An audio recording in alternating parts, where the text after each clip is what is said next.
buenas noches, muy buenas tardes y muy buenos días. Desde la ciudad de Buenos Aires y con la Plaza del Congreso a mis espaldas, comenzamos la transmisión número 192 de Demoliendo Mitos de la Política Charlas. Muchas gracias por acompañarnos, por ustedes y para ustedes realizamos nuestro trabajo. Recuerden, por favor, ayudarnos, acompañarnos con el pulgar arriba, con el like contra la censura.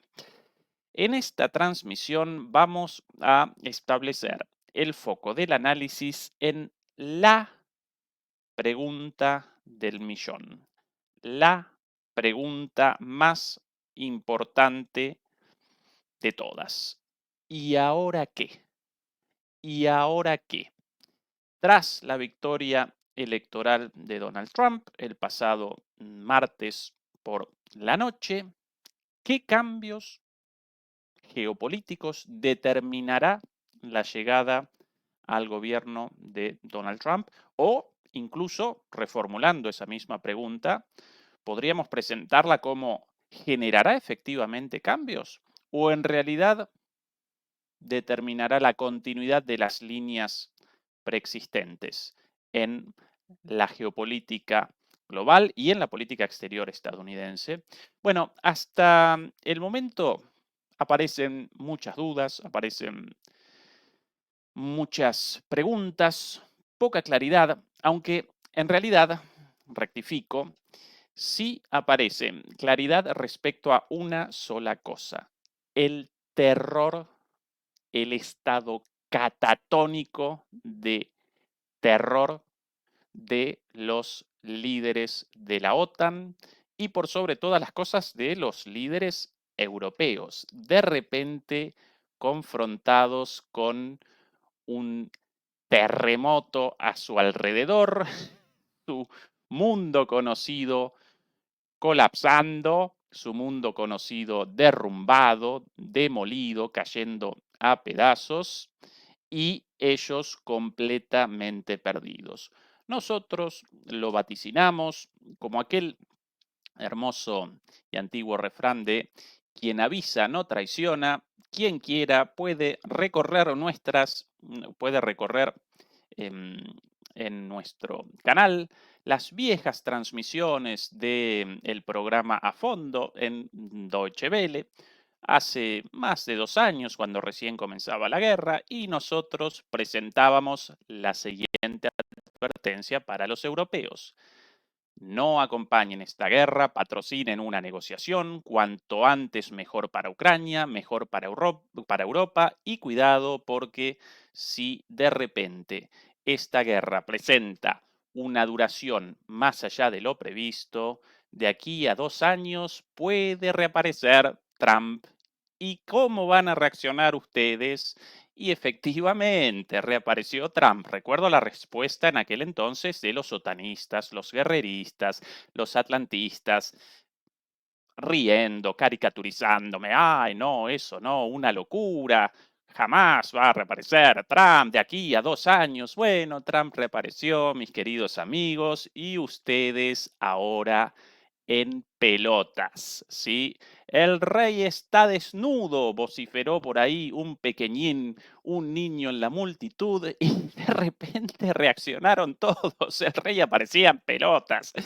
Y efectivamente ese es el estado de los líderes de la OTAN en general, pero más de los europeos, más incluso que de los demócratas estadounidenses, mal que mal, protegidos por un océano de distancia y con la, por lo menos, con la posibilidad de determinar una política exterior a partir de las propias decisiones y de las negociaciones llevadas a cabo por ellos mismos, no así como los líderes de la Unión Europea. Y recordemos a nuestros viejos y queridos amigos, al señor Borrell, a la señora von der Leyen, bueno, a Scholz, a Macron, a Meloni, a Pedro Sánchez, Pedrito Sánchez, como no, a toda la banda de guerreristas antirrusos de cabo a rabo, de izquierda a derecha, porque ellos efectivamente en esto, aquí sí mi reconocimiento por la coherencia ideológica en el Partido Único Europeo.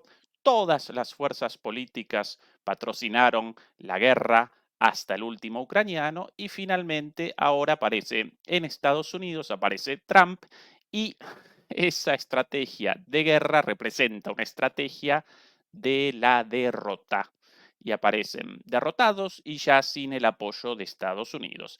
De ahí el temor, el terror, este estado de catatonia, por llamarlo de alguna manera, y de ahí que, por cierto, a propósito de una de las pocas certezas y uno de los pocos elementos de claridad hasta ahora, la victoria de Trump ya generó cambios geopolíticos. Todavía no aparece claridad respecto a los cambios geopolíticos relativos a Estados Unidos, a su política exterior y a los cambios en la relación con Rusia, con China, con Medio Oriente, etcétera, etcétera. Pero en Europa ya generó cambios, ya generó un terremoto y ese terremoto determinó la implosión del gobierno alemán comandado por el canciller Olaf Scholz, porque efectivamente el día de ayer el señor Olaf Scholz presentó en el Ministerio de Economía ante su ministro de Economía, el líder del Partido Liberal. Recuerden que el gobierno alemán presenta tres partidos, ¿sí? Presenta tres ramas o tres miembros, tres partes de una coalición, la socialdemocracia del canciller Scholz, el Partido Verde de la señora Annalena Baerbock, la ministra de Defensa y bueno, conocida por todos como Verde, la ministra Verde Oliva o Verde Kaki, por su pasión por la guerra de los otros, nunca de ella. Ella no puede ni siquiera recoger un rifle sí, del suelo, ¿no?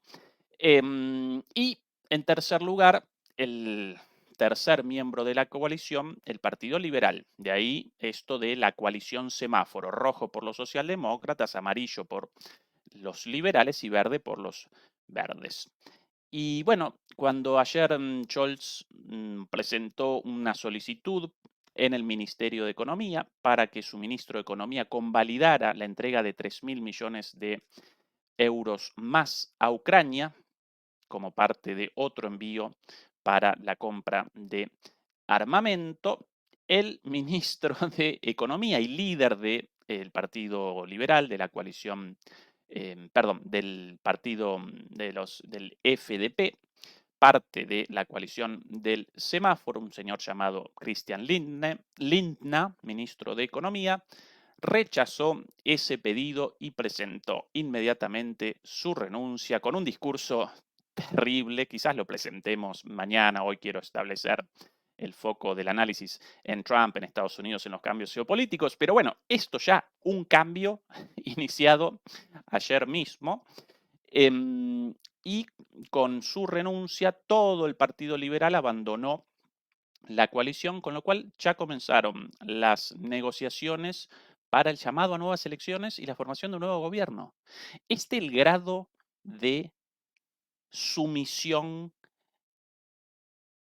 leguleya de Europa a Estados Unidos. Las elecciones en Estados Unidos todavía no determinaron cambios en la práctica, porque recién comienza el año próximo el mandato de Trump, pero esas elecciones en las cuales no participó el electorado alemán ya determinaron esas elecciones en la cual el electorado alemán no participó, esas elecciones ya determinaron la disolución del gobierno en Alemania, ¿sí? Así de, ya no poco democrático, así de antidemocrática la política europea.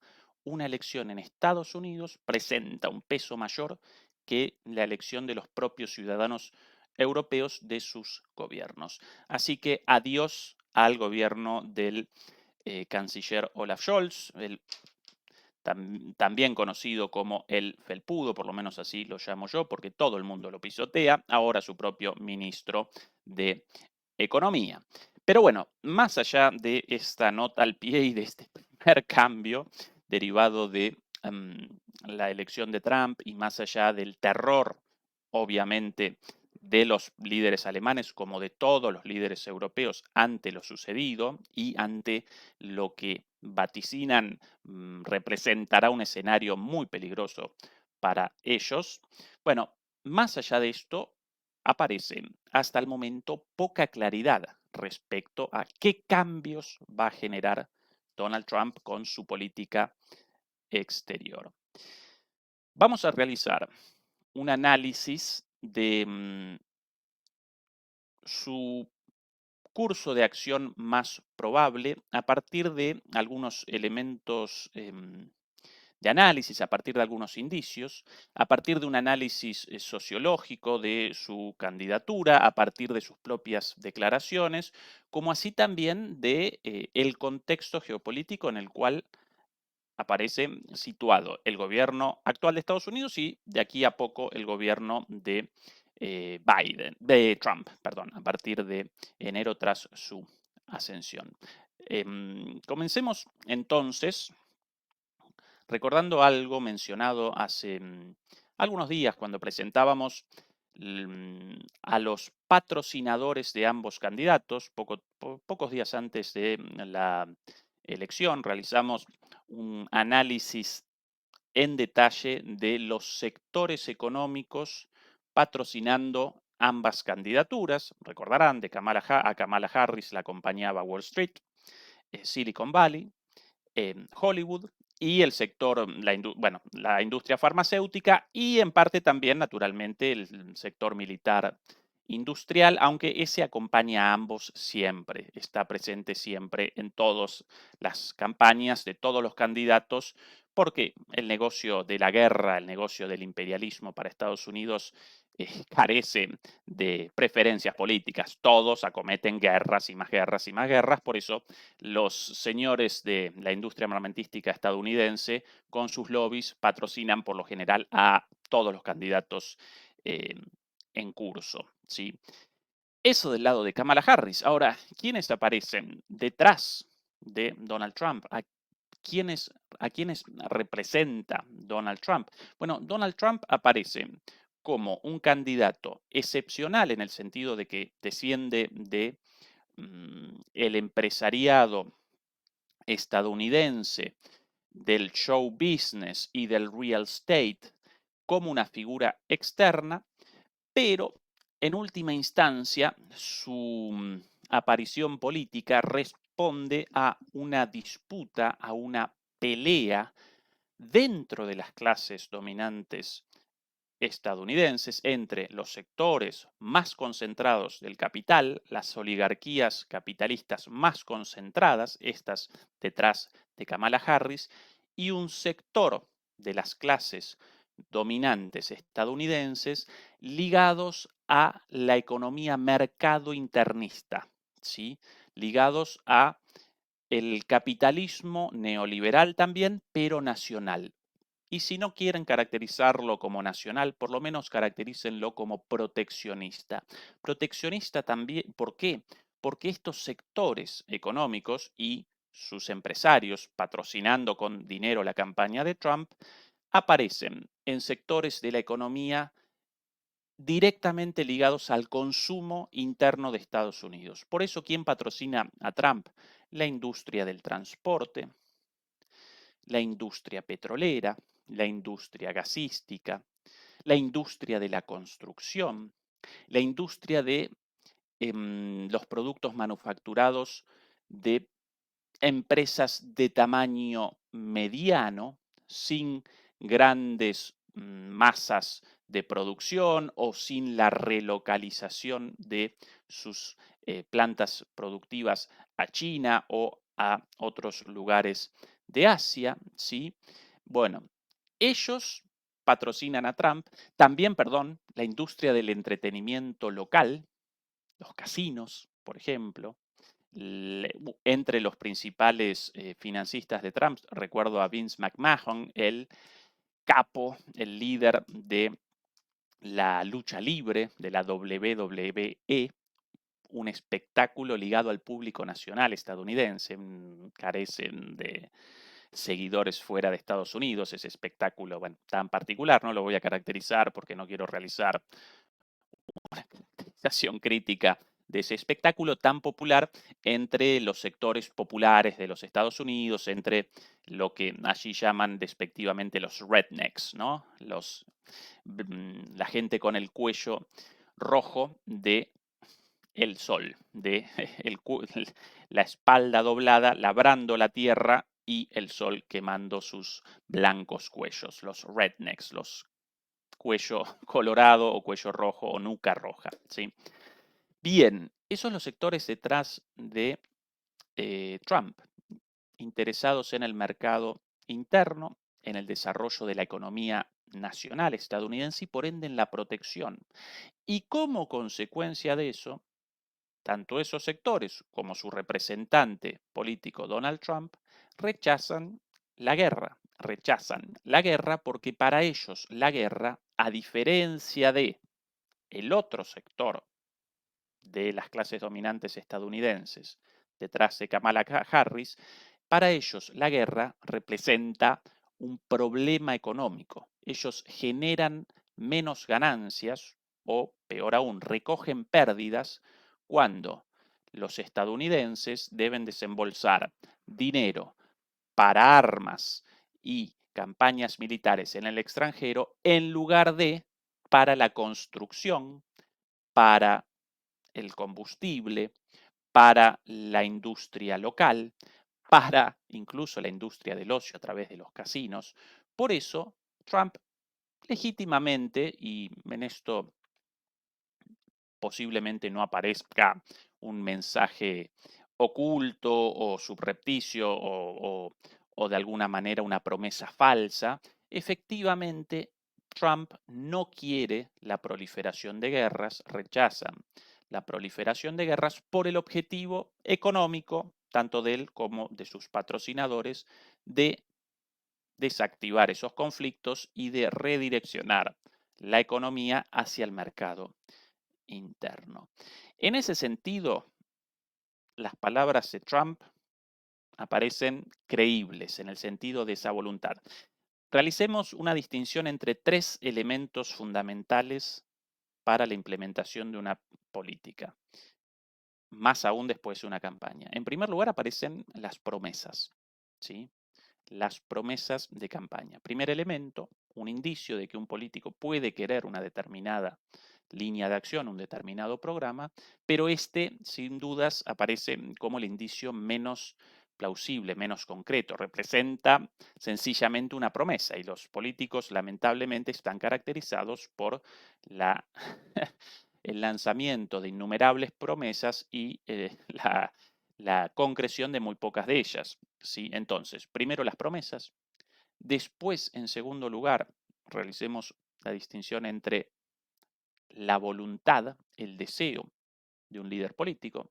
Puede que los deseos de un líder político correspondan con sus promesas. Puede que no. Puede que un político realice promesas de campaña, aunque en realidad no quiere la concreción de esas promesas, sino en realidad lo contrario o algo completamente distinto, pero realiza esas promesas con el objetivo de la captura de los votos. ¿Sí? Promesas, deseos, a veces los deseos corresponden con las promesas. Efectivamente, quieren los líderes políticos cumplimentar esas promesas, pero en tercer y último lugar en esta distinción de promesas, deseos y finalmente de lo posible, de las posibilidades, en tercer lugar aparece la posibilidad de concreción de esas promesas y esos deseos en acciones concretas, porque alguien puede querer, un líder político puede querer algo, pero bien puede no materializarlo sencillamente por la oposición de sectores contrarios a esa medida política. ¿Sí? Bien. En el caso de las promesas de campaña de Trump relativas a la paz, aparentemente eso responde efectivamente a un deseo legítimo de Trump de paz y de los sectores económicos ubicados detrás de él. Al respecto, podemos presenciar algunas de las palabras para muchos muy sorprendentes en el discurso tras la victoria electoral del martes a la noche de Trump, ya miércoles en realidad, en la gran mayoría de los países del mundo. Un discurso bastante claro en este pasaje relativo a que no quiere más guerras y para muchos un discurso tomado como un discurso em, dirigido a Netanyahu, como una suerte de amenaza a Netanyahu en el sentido de que no quiere más guerras. Comencemos un pedacito muy chiquitito el análisis de esto. America's glorious destiny, we're going to achieve the most incredible. Perdón. Aquí, recuerden que yo aquí sin el equipo habitual. Ahora sí, un poquitito por acá. Together we're going to unlock America's glorious destiny, we're going to achieve the Ahora sí. most incredible future for our people. Yesterday, as I stood at my last stop on the campaign trail, I'll never be doing a rally again. Can you believe it? I think we've done 900 rallies approximately from them. Can you imagine? Bueno, aquí algunas teorías. 901, something, a lot of rallies. And it was sad. Everybody was sad. Many people, I said, this is our last rally. But now we're going on to something that's far more important because the rallies were used for us to be put in this position where we can really help our country. That's what we're going to do. We're going to make our country better than it ever has been. And I said that many people have told me that God spared my life for a reason.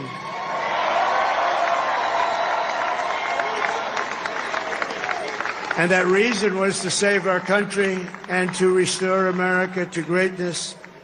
And now we are going to fulfill that mission together. We're going to fulfill that mission. The task before us will not be easy, but I will bring every ounce of energy, spirit, and fight that I have in my soul to the job that you've entrusted to me. This is a great job. There's no job like this. This is the most important job in the world.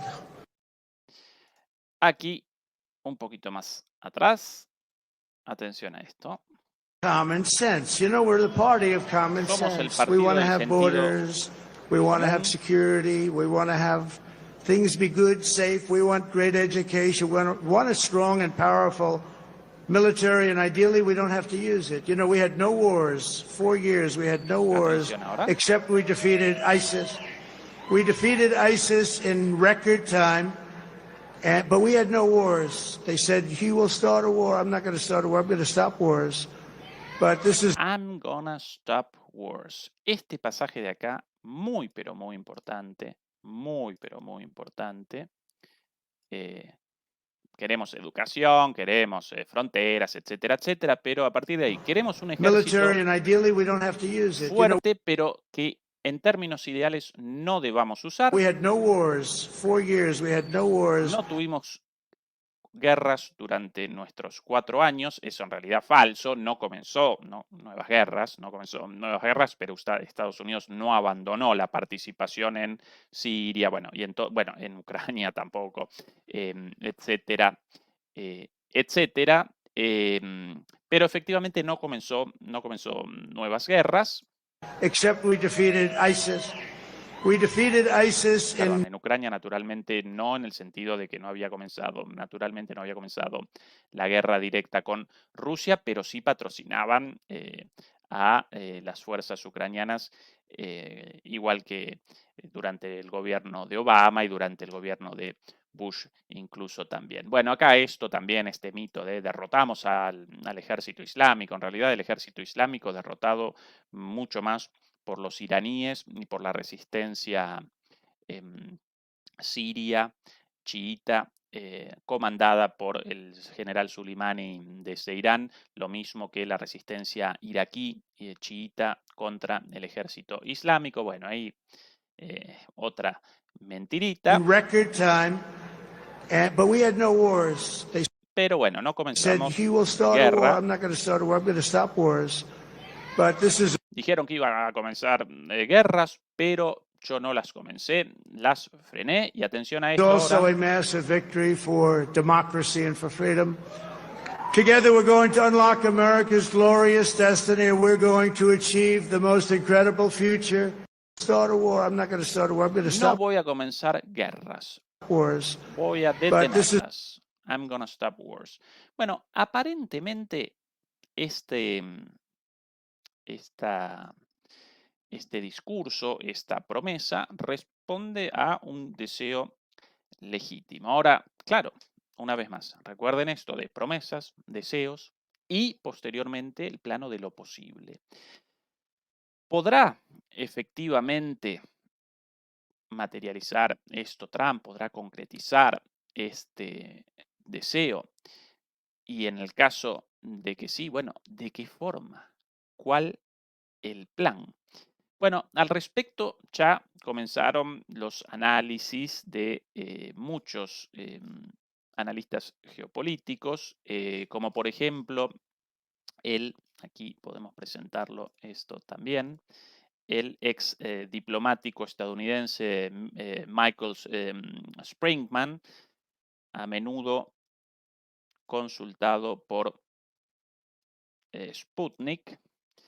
Esto traducido del inglés por el navegador, naturalmente. Trump tiene el mandato, ahora tendrá que predicar con el ejemplo, ex diplomático. Donald Trump derrotó el martes a Kamala Harris, lo que le permitió ganar el voto popular y ayudar a los republicanos a mantener y consolidar su control del Congreso. Lo va a acompañar el Congreso, eso lo va a ayudar mucho en su lucha por la materialización de este plan de paz, o por lo menos de fin de las guerras. Cuando regrese a Washington en enero, Trump tendrá que cumplir sus promesas si quiere ser una fuerza positiva para el cambio, dijo a Sputnik, un diplomático estadounidense convertido en denunciante y analista político. Y estas son las palabras textuales de Michael Springman. Los republicanos tienen la presidencia, ambas cámaras del Congreso, y ya no es tiempo de hablar, sino que es tiempo de adoptar posturas. Tienen que actuar desde el principio.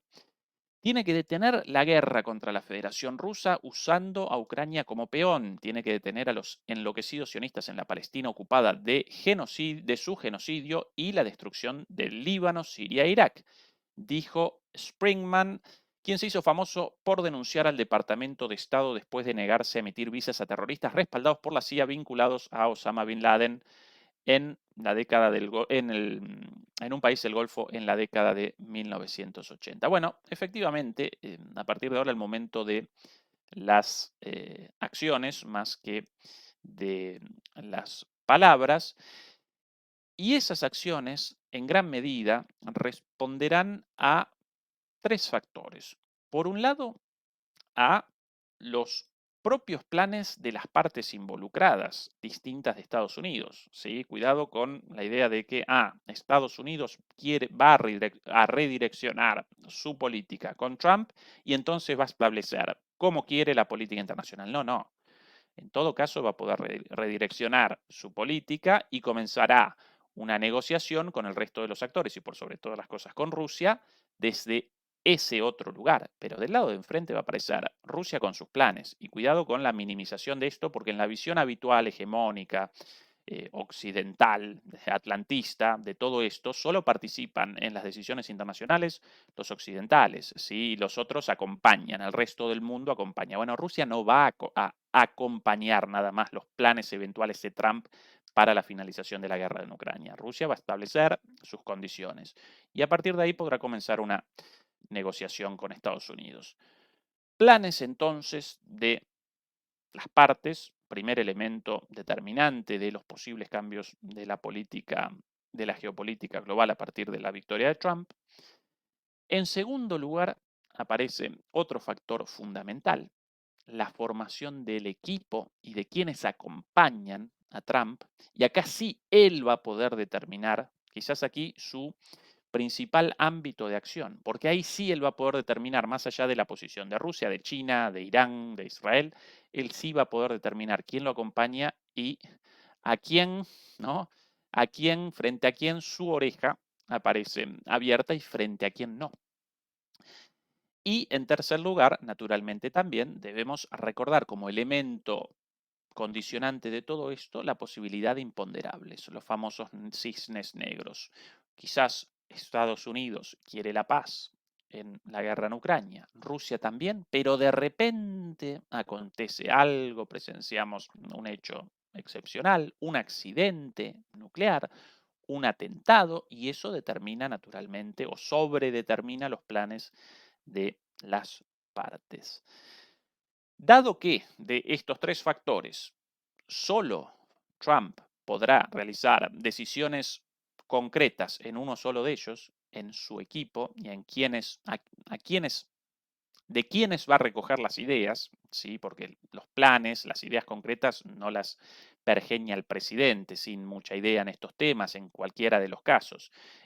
Incluso alguien muy versado en la geopolítica como Putin o como Xi Jinping, también antes de determinar algo importante, ellos llaman a sus asesores, deliberan y después, naturalmente, sí, la decisión la realizan los líderes políticos, pero escuchando más a uno que a otro. Así que aquí una cuestión fundamental. Y respecto a esto, aquí una entrevista muy, pero muy interesante, publicada el día de ayer por Sputnik a Diane Sare, la candidata de el partido de LaRouche, lo llaman en Estados Unidos, los larrouchistas, a partir de un señor llamado LaRouche, un candidato independiente en los años 70 y 80, un grupo político muy interesante y a la vez extraño, basado en bueno, el liderazgo en aquel entonces de LaRouche y después, tras su muerte, de su esposa, una alemana. De hecho, el centro de este movimiento aparece por un lado en Estados Unidos y por otro lado en Alemania. Presentan posturas muy disímiles, algunos los caracterizan como de extrema izquierda y otros los caracterizan como de extrema derecha, y efectivamente presentan, según el tema, posturas muy de izquierda, muy de derecha o muy raras a veces, pero no por eso inciertas en algunos casos. En la cuestión de Ucrania, desde el primer momento realizaron un análisis en línea con nuestros análisis muy claro en favor de la paz, en favor de un acercamiento entre Estados Unidos y Rusia, y a veces presentan posiciones de muchísima lucidez, siempre desde el lugar de un tercer partido en Estados Unidos, por ende condenados a bueno, a un rol secundario, pero aún así a veces se generan entrevistas y cosas y bueno, y declaraciones muy interesantes, muchas de ellas presentadas en el canal. Los acompaña también cierta devoción mística por la figura de su líder fallecido, ¿no? Una suerte de culto a esa figura. Pero bueno, esto solo como nota al pie de este interesante grupo político. Aquí las palabras de esta señora, candidata al Senado, naturalmente no pudo contabilizar los votos necesarios para el ingreso al Senado, pero sí presenta una visión muy interesante respecto al futuro de eh, Trump y las posibilidades abiertas a partir de ahora al respecto. Unfortunately, both parties have a large contingent of neocons and Lamentablemente, ambos partidos tienen una enorme cantidad, un gran contingente de neoconservadores en su interior. we see the AIPAC Zionist lobby throwing a lot of money into the election. Y también vemos al lobby sionista AIPAC, el American Israeli Political Action Committee, Comité de Acción Política Israelí-Estadounidense. También vemos al lobby de Israel invirtiendo muchísimo dinero a ambos lados, para ambos partidos en esta elección. So, in that regard, I think it really depends more on the kind of people that Trump Por eso, en este sentido, creo que la política de Trump dependerá más del tipo de gente que Trump elija chooses to surround himself with. para rodearse. I hope he learned something from his first administration. I don't think it's Espero que haya aprendido algo de su primer gobierno. promising that Mike Pompeo is still lurking around. Y en este sentido, no creo que sea muy prometedor que Mike Pompeo, su entonces ministro de Defensa, un antirruso convencido, halcón neoconservador guerrerista como el que más, de la escuela de John Bolton, no creo en ese sentido que el hecho de que Mike Pompeo esté rondando por ahí todavía sea prometedor. I think his bringing John F. Kennedy Jr. and Tulsi Gabbard closer indicates Pero sin embargo, creo que la incorporación de Kennedy, no John Kennedy, Robert Kennedy Jr. y de Tulsi Gabbard, una candidata demócrata por la paz, la cual abandonó al Partido Demócrata y acompañó a Trump en esta elección. Posible candidata a un cargo político, tanto como el Ministerio de Defensa o el Ministerio de Relaciones Exteriores, y eso ya quizás demasiado, porque es una candidata del ala izquierda del Partido Demócrata, por ende llamaría la atención un nombramiento tan jugado de parte de Trump, pero como asesora, tal vez. Entonces, las palabras de esta señora. Creo que la incorporación de Kennedy y de Gabbard indican tal vez, perhaps, and I think he is committed to at least ending what is called the Ukraine-Russia conflict. indican tal vez que aparentemente estaría realmente comprometido con finalizar lo que llaman la guerra ruso-ucraniana o el conflicto ruso-ucraniano. But beyond that, I'm not sure where this will go. Pero más allá de eso, no sé cómo resultará esto al final. Bueno, las mismas dudas de todo el mundo, pero esto es fundamental. Si Trump llama a Mike Pompeo como asesor o como ministro otra vez, después de la experiencia terrible en su primer mandato, o si llama a Tulsi Gabbard o a Robert Kennedy como parte de su gabinete respecto a este conflicto, en ese caso sí vamos a presenciar cambios verdaderos y sustantivos respecto a la guerra en Ucrania. Por cierto, a propósito de la guerra en Ucrania, solo una parte de la geopolítica derivada de la política exterior estadounidense o de la geopolítica ligada a la política exterior estadounidense, ya comenzaron los tironeos y las luchas precisamente en el entorno de Trump por su oreja y por presentar el plan para la concreción de esa paz prometida y aparentemente legítimamente deseada por Trump. Y en ese sentido, el día de hoy presenciamos la aparición de esto, donde si no, si en el Wall Street Journal, como siempre, una columna muy comentada el día de hoy, con supuestamente algunas declaraciones del equipo de Trump en este sentido, aunque todas anónimas, con el posible contenido del el plan de paz pensado por Trump para comenzar la negociación con Rusia y con Ucrania. Atención un poquito de las cosas dichas por el Wall Street Journal. Una vez más, Wall Street Journal con su propio interés ligado naturalmente a Wall Street y a la industria cultural estadounidense, neoconservadora, neoliberal, globalista, etcétera, etcétera. Trump prometió poner fin a la guerra en Ucrania. Ahora debe decidir cómo. La misma pregunta de nuestro análisis esta noche. Los asesores de política exterior cercanos al presidente electo presentaron diferentes versiones de un plan para congelar efectivamente la línea del frente.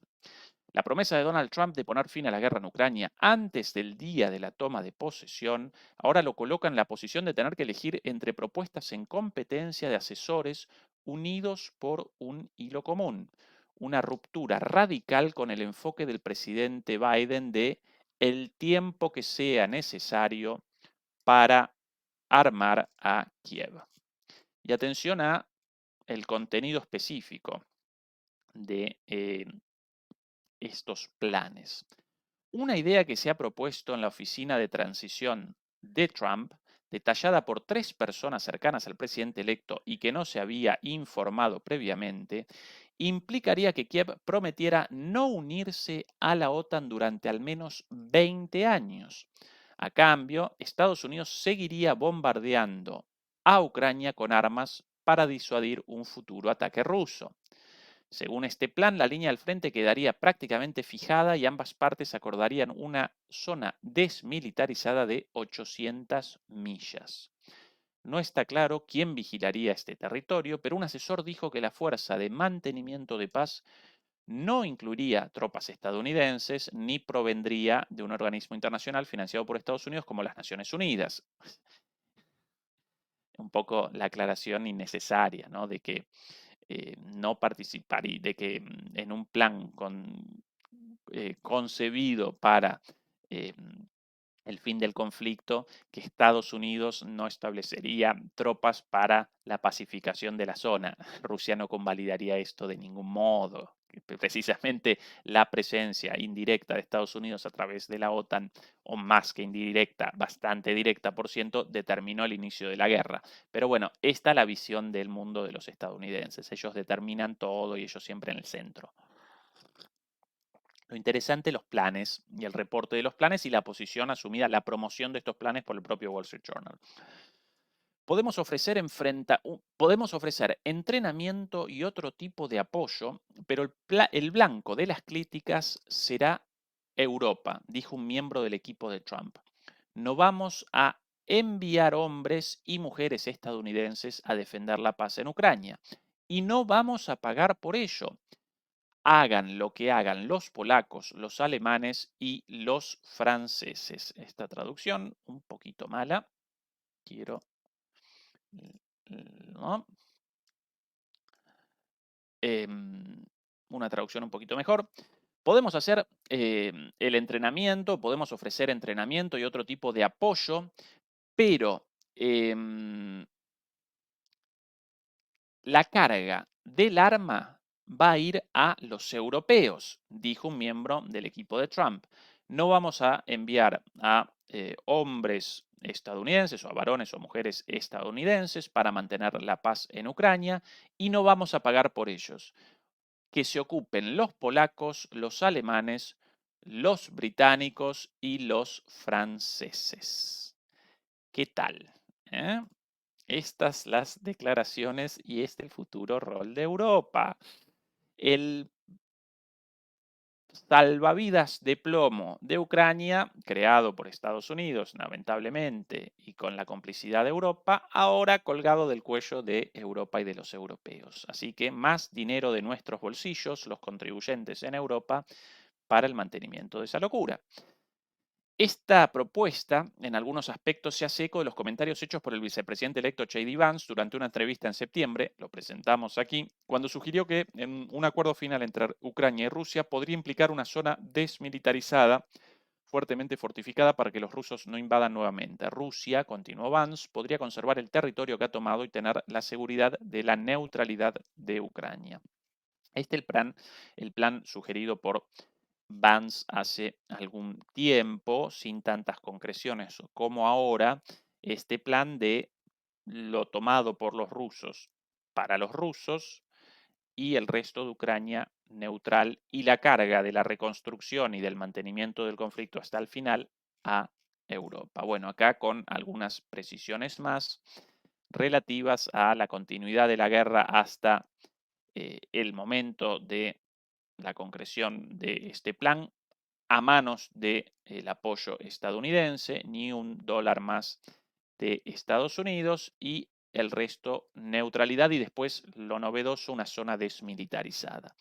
Bueno, está la voluntad supuestamente de los asesores de Trump y aparentemente ahora también de el Wall Street Journal. Pero claro, esto no carece de segundas intenciones, lógicamente. De hecho, responde a una visión bastante pro-estadounidense e incluso con resabios atlantistas, ¿sí? Por eso, aquí otro analista eh, rechazó de cuajo la posibilidad de un acuerdo de este tipo. Lo presentamos aquí, esto de hace algunos minutos. El plan de paz de Trump esbozado por el Wall Street Journal tiene mínimas posibilidades de concretarse sin modificaciones, según un analista. A más de 2 meses de la investidura del equipo, el equipo de Trump aparentemente ha dado sus primeros pasos para cumplir la promesa del candidato de detener el derramamiento de sangre en Ucrania, con un informe del Wall Street Journal que describe las opciones para congelar la crisis. El supuesto plan de paz es un buen primer paso, pero necesitaría ajustes para que Rusia lo acepte, dice un observador. Todo en el informe es impersonal, parece más bien el plan del Wall Street Journal para Ucrania. Estas publicaciones se están volviendo cada vez más abstractas, dijo Dmitry Peskov, el analista, a los periodistas después de que le preguntaran, perdón, Peskov, el, el vocero del Kremlin, que le preguntaran si Moscú se había familiarizado con la historia. Al comentar el informe, el Kremlin lo calificó de demasiado abstracto para comentarlo en profundidad. ¿Qué recoge el Sputnik? Bueno, esto de podemos ofrecer entrenamiento y otro tipo de apoyo, pero el blanco de las críticas será Europa, o el blanco de la carga de las armas será de Europa, otra vez la mala traducción. ¿Sí? Bien, Rusia no lo aceptará en su forma actual, aquí declaraciones de este experto ruso, Rusia no lo aceptará en su forma actual, este plan, porque uno de los principales objetivos de Moscú, la eliminación de la amenaza militar que emana de Ucrania, no se ha abordado, sino todo lo contrario. Por lo tanto, el plan en esta forma no nos conviene, pero podría ser un punto de partida para las negociaciones, opinó Poletaev. Recuerdo que en algún momento presentamos en el canal este plan y deliberamos sobre las posibilidades de este plan. Fernando Moragón, Juan Antonio Aguilar y yo deliberamos sobre esto y lo presentábamos explícitamente como un posible disparador para las negociaciones, pero así algo inabordable, pero por lo menos sí un posible disparador. Bueno, este analista ruso cercano al Kremlin realiza exactamente el mismo análisis que nosotros con las mismas palabras. Nosotros también en aquel entonces presentábamos el delirante plan de Stoltenberg y lo rechazábamos de lleno, ese de Ucrania dividida en dos, una parte a la OTAN y la otra para Rusia, lo cual Rusia no va a convalidar de ninguna manera.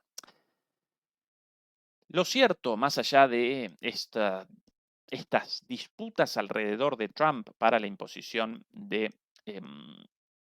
un plan de paz u otro, bueno, cualquiera de estos planes para Europa representa un escenario terrorífico. No por el final de la guerra, beneficioso para Europa, sino por la forma del final de la guerra, la cual naturalmente Europa no debería haber acompañado. ¿Qué escenarios aparecen a la vista con este plan o sin este plan como posible salida impulsada por Estados Unidos? Bueno, básicamente dos escenarios aparecen a la vista. Por un lado, una salida, una retirada de Estados Unidos del conflicto, cumpliendo la promesa Trump de el fin de la intervención estadounidense en esto, pero abandonando la carga sobre los hombros de los europeos, de manera que ya no solo económicamente, sino militarmente, deberían ahora los europeos responder por la continuidad de esta guerra ya perdida.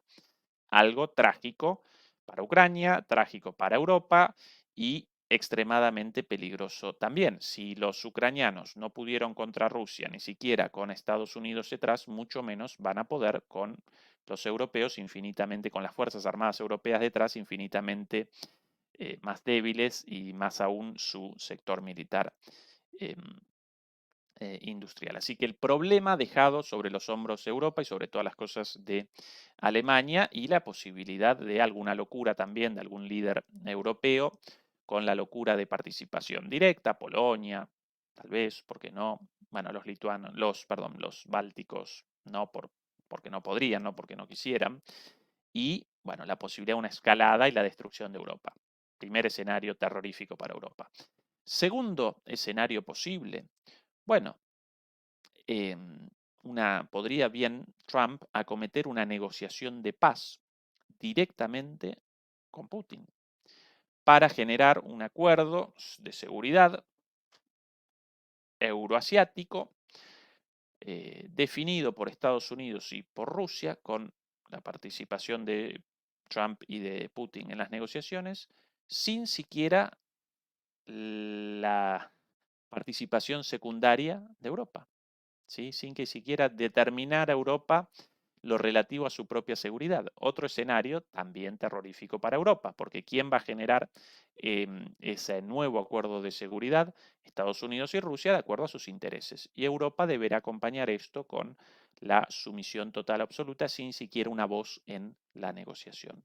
Cualquiera de los escenarios presenta para Europa consecuencias nefastas como producto de las decisiones tomadas por los líderes europeos de acompañar esta guerra abiertamente en contra de sus intereses. Por ahí, por ahí, ya comenzaron en este sentido las reacciones de los más guerreristas entre los europeos y entre el terror absoluto y esa parálisis por la victoria de Trump, pero por otro lado ese mesianismo neoliberal de las élites europeas, reaccionaron algunos, o mejor dicho, algunas, con declaraciones de mayor apoyo a Ucrania y el compromiso inquebrantable de perseverar en la guerra contra Rusia a todo o nada. Como por ejemplo esta señora, una vieja conocida de ustedes.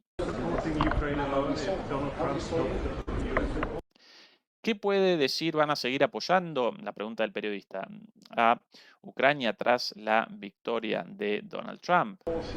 It is in all our interest that the autocrats of this world get a very clear message. Es en nuestro interés, ya la carita de, ¿no? de como de una noche difícil con las elecciones en Estados Unidos, pero bueno, es en nuestro interés que los autócratas de este mundo reciban un mensaje claro. That there is not the right of might, but that the rule of law is important. Que el mundo no se rige por el derecho de los fuertes, sino por el del Estado de Derecho. And it's in our common interest that we do not allow the big neighbor to bully the others. Y es en nuestro interés que no permitamos que el gran vecino patotee o maltrate a sus vecinos, al resto de los países, en relación, ¿no? En referencia a Rusia. But to have fairness and to have the integrity of countries and to defend that. And this is the course we're working on.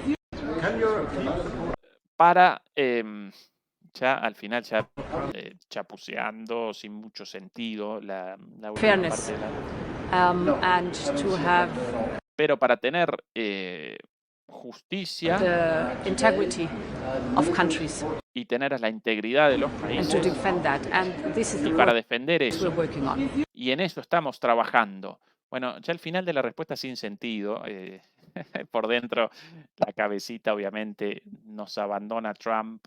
Yo acá ahora con los rusos en contra, sin el apoyo de Estados Unidos, en cualquier momento, patada en el traste y a otra cosa mariposa. Así que el final de la oración poco claro, pero Pero sí, esto de vamos a acompañar a Rusia a Ucrania hasta el último ucraniano en nuestro propio interés, antes en defensa de los ucranianos y de la libertad y la democracia y todo esto, y ahora en defensa de nuestro propio interés, supuestamente de los europeos, quizás en realidad estaba referenciando a su propio interés personal y el de su bolsillo, en ese caso ciertas las palabras en defensa de su propio interés, pero no, obviamente ya lo presentaba como nuestro propio interés de los europeos, un mensaje claro a los autócratas, así que no vamos a abandonar el apoyo. Bueno, está también una de las posibilidades, ¿no? Que si Estados Unidos abandona esto y a Europa la capitanea en estos delirantes, estos descerebrados, bueno, un conflicto directo entre Europa y las risibles Fuerzas Armadas de los países europeos, risibles por la apuesta durante décadas de Europa de la seguridad europea entregada a Estados Unidos. ¿Sí? Esto sin ninguna intención de desrespeto a los miembros de las Fuerzas Armadas en Europa, extremadamente débiles por las políticas definidas por estos políticos, no por los propios miembros de las Fuerzas Armadas, naturalmente. A propósito de mayores declaraciones de guerra en momentos difíciles, esto lo llaman disonancia cognitiva, ¿no? Cuando la realidad delante tuyo de repente colisiona abiertamente con tu visión de las cosas, con tu posición, cuando ya pareces completamente enfrentado con la realidad, cómo reaccionás en tu cabeza como mecanismo de defensa con la radicalización, ¿no? Con generar una visión completamente ensimismada, alienada, mesiánica de las cosas, reforzando ese punto en tu cabeza como forma de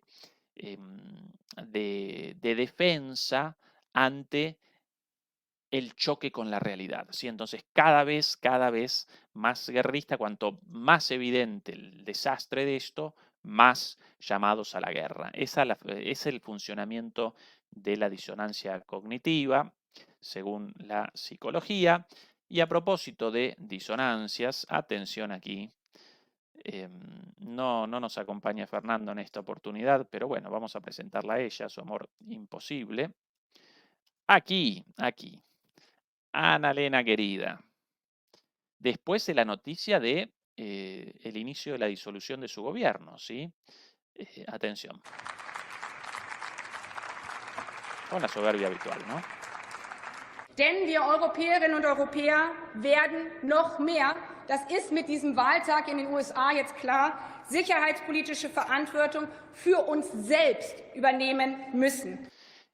Es claro después de estos resultados electorales, qué loco que los miembros de un gobierno deban responder a los resultados electorales de otro país como si esos resultados electorales descendieran de sus votantes, descendieran de los propios alemanes. No, pero bueno, ellos responden a la democracia de otro país, entonces ya de democracia para Alemania nada, ¿no? Pero bueno, es claro después de estos resultados electorales que nosotros los europeos tendremos que tomar muchas más responsabilidades en temas de seguridad para nosotros mismos. Esas son las palabras de Annalena. Gerade auch innerhalb der NATO, egal wer den nächsten Kanzler stellt.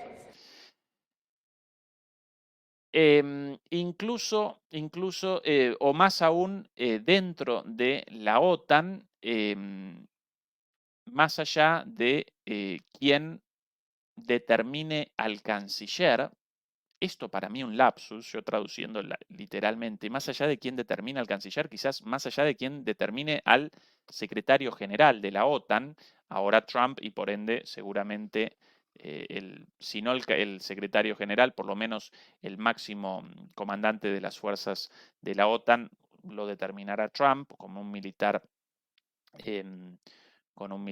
estadounidense, o quizás esté referenciando, efectivamente, quizás referencien al canciller, al futuro canciller alemán, dado por supuesto, o dada por supuesta la salida de Scholz, todavía no concretada. Llamaría mi atención poderosamente que ya esté presentando oficialmente a Scholz como ex canciller. Pero bueno, poco clara las palabras, quizás un lapsus, quizás en su cabecita también, disonancia cognitiva.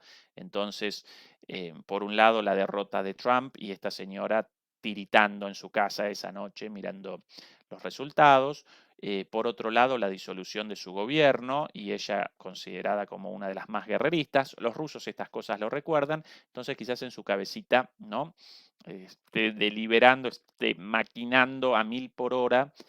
Uy, uy, uy, uy, uy, uy, y ahora ¿para dónde? Y nosotros desde acá respondemos, ay, ay, ay, qué risa que me da, porque machacaste con la guerra y la guerra a costa de la muerte de un montón de gente. Bueno, ahora responde a las consecuencias de esa política desastrosa como una de las responsables políticas de esa masacre.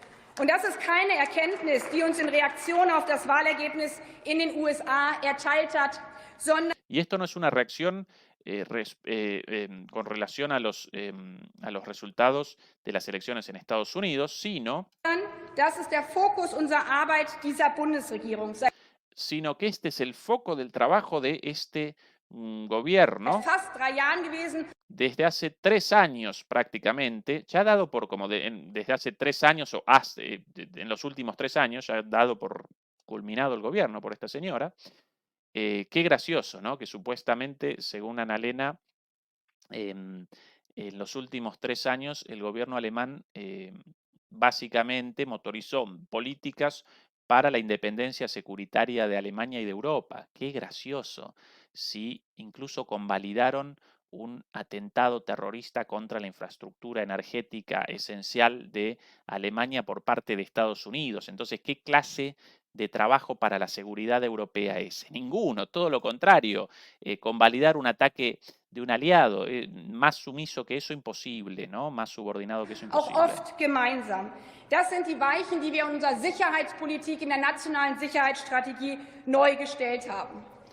Esos fueron los lineamientos de nuestro gobierno. Bueno, eso ya con el gobierno dado por terminado. Mamita. Y ahí abandona. Chau, Annalena. Chau, a casa, mi amiga.